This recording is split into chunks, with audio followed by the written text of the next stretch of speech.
Welcome to the High Adventure Scouting Podcast. This is the source for all things high adventure for scouts, scouters, and anyone else interested in promoting high adventure trips for our youth. You can find all kinds of great high adventure options for your scouts at highadventurescouting.com.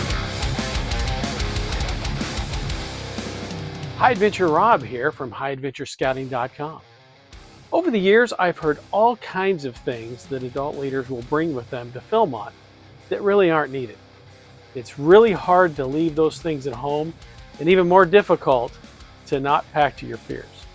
So here are my 5 top things that adult leaders should leave at home when going to Philmont. Too many clothes.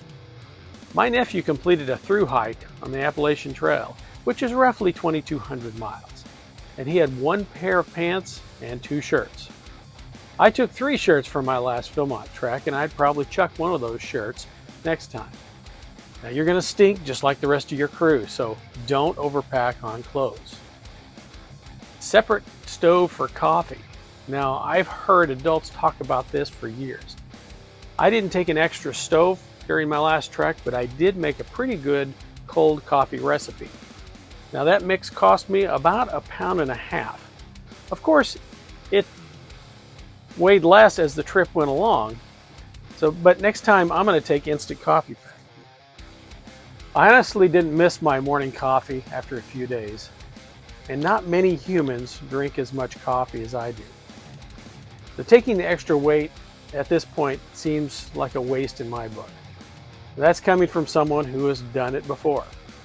If you have to, take a very small stove that weighs almost nothing, like the BRS 3000, a separate tent for the adults.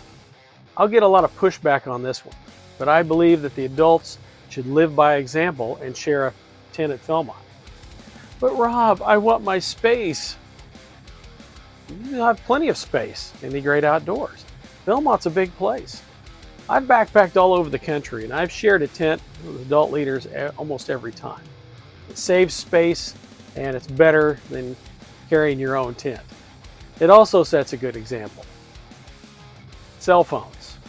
Now there might be some service up in the mountains, but not much. Unless you're planning to take pictures, don't torture yourself on the trip. If you can't do without the phone for 11 to 12 days, you might want to think twice about taking a trip like this. Take the time to get away from your phone. If you have a scout on the trip, connect with them. If not, connect with the scouts and teach them. Too much camera equipment.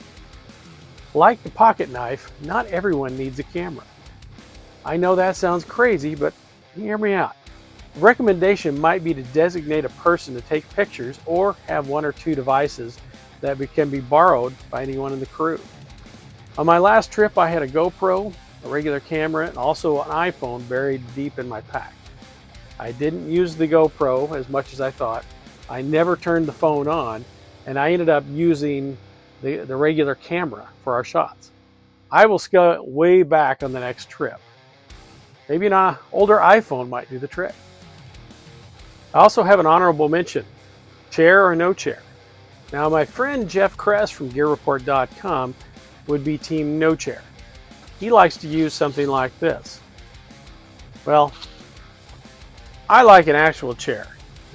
I carried this 2-pound chair on my last trek, and it was totally worth it to me. As I get older, I don't do well sitting on the ground or on a log or one of these. This one's marginal on my list, so it could go either way. I like chairs, you may not. So what are your top things that adults should leave at home when going to Philmont? Feel free to disagree with my list and add your comments down below. Happy high adventure.